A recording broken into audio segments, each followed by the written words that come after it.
Regardless of the water care system you choose, there are tremendous benefits to maintaining a low level of calcium hardness in your spa water. When you remove the calcium hardness from your spa water feels silky soft on your skin. You can also enjoy spa water that lasts longer, so you can go a longer amount of time between drain and refills.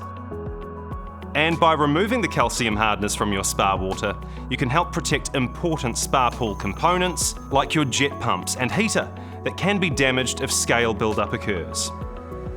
When you're using the ACE system, it's especially important to maintain your calcium hardness level between 25 and 75 parts per million. Keeping a low level of calcium hardness in the water will help you get the most life out of your ACE cell.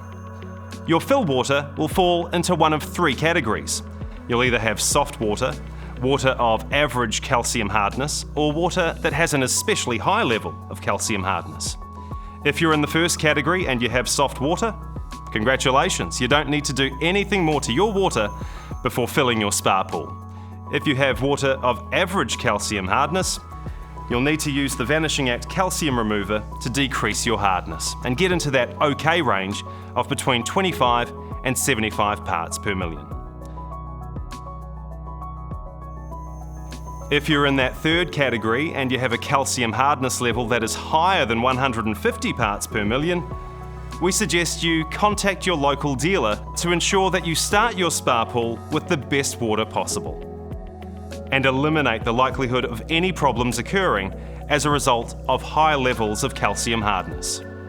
Remember to test your water at startup and regularly to ensure that you're maintaining a calcium hardness level of between 25 and 75 parts per million. If you have any questions, refer to the quick reference guide or contact your hot spring dealer.